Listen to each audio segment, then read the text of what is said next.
Okay, so next topic we have up for us is Bionade. Bionade is going to talk about the Ukraine facility plan that's currently being implemented in Ukraine. So over to you, Bionade. Yes, thank you, Joseph. All right. So this week on Monday, the 18th of March, the Cabinet of Ministers of Ukraine approved the Ukraine facility plan, which will become the basis for the implementation of the European Union's financial support program for Ukraine in 2024 to 2027. The EU financial support program for Ukraine provides 50 billion euros financial assistance to Ukraine, which will be paid out in charges in 2024 until 2027. The financial assistance cannot be used for the military and follows a special set of rules. Ukraine had multiple legal reforms and implemented different programs and policies in the areas of anti-corruption and transparency in the past. We at Tochnyi reported about it. This website of the Ukrainian government provides an overview about the planned reforms and policies, as well as a transparent overview about the allocation and spending of the funds. The underlying idea is to have 69 reforms in 3 main blocks. The basic reforms that lay the foundation for acceleration of the economic recovery and the strengthening institutional capacity, economic reforms, and key sectors, which will have also smaller reforms. I have a website here, you can see it basically.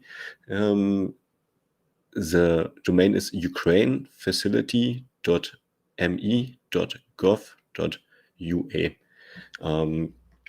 Ukraine made this fantastic website. Here we get an overview about the funds, right?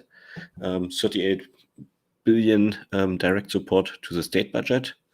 We can click here and then we see the financial assistance will be provided in form of concessional loans, 33 billion, and grants, 5.2 billion. Support in the form of grants and loans will be provided on a quarterly basis for the fulfillment of the indicators of the Ukraine facility plan. 20% of the grant funds under the first pillar of the program, which are around 1 billion, should be allocated to the needs of the regions, and the funding cannot be used to cover military expenditures, like I mentioned. Then we have almost 7 billion an investment fund. This will be a special investment instrument to stimulate investment in priority sectors. The funding will be available to investors through the European Bank for Recovery and for rebuilding and forgot the name, and the European Institute for Rebuilding, I think. I'm not sure. And other international institutions. Support is available for Ukraine private and state-owned companies. That's basically what the investment fund is for. And then we have almost 5 billion technical and administrative support, which means technical assistance to the government for harmonization of legislation with the European Union, and especially structural reforms. Capacity building of authorities at the national, regional, and local levels, and the coverage of interest and on concessional loans under the program. And then we are coming to the plan, which are the different reforms. We have underlying enablers, which are public administration reforms. Public financial management will be reformed. The judicial system will be reformed.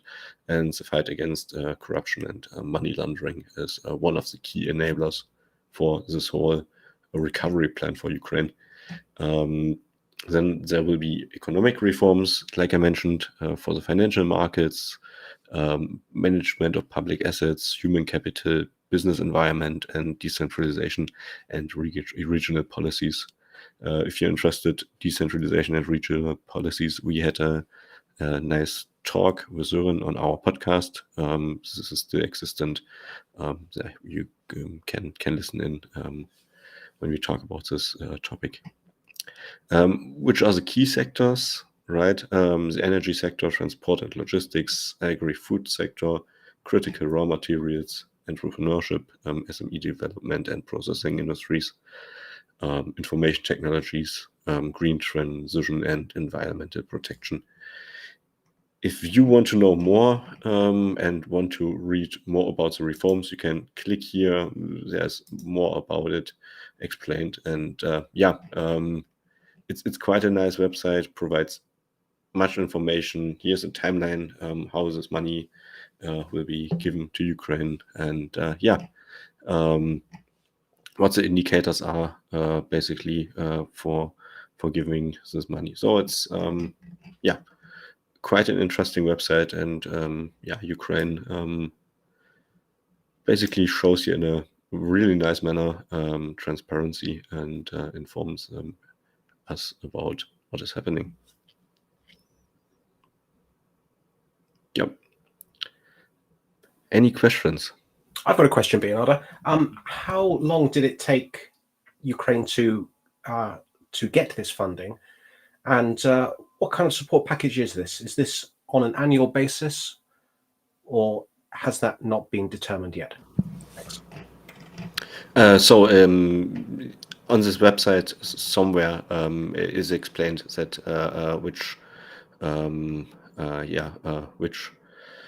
systems or which reforms we get how much money allocated. I think it's also some things are mentioned here. The money is coming from the European Union. This is a famous support package, the financial support package from the European Union, which they announced to support Ukraine from 2024 to 2027 with 50 billion euros, right? This is significant, isn't it? Because this shows that level of trust that the EU has in Ukraine to give it this money for the important task of rebuilding it and the other things which are itemized on the website. But it also shows that Ukraine has met a series of criteria which the EU demands before giving this funding, doesn't it? Yeah, absolutely. Also, you see all these reforms and what I mentioned before, everything about anti-corruption and transparency, which is also mentioned here, right? Fight against corruption, money laundering, and all these reforms, public administration, judicial systems. These are basic reforms which will also help Ukraine to be able to work together with the European Union, right?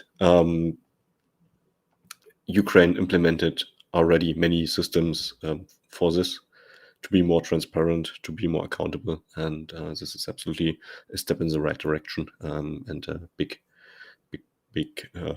step in the right direction. Also, it's good to see that Ukraine is this prepared for this. Took a while until we were able to get Hungary to stop vetoing this package, right? If we remember, this was a big topic end of last year. And Ukraine was ready. Ukraine had the reforms ready. Ukraine has done its homework and presented basically this website, this informations, and was able to get all the ministers to agree and sign this reform.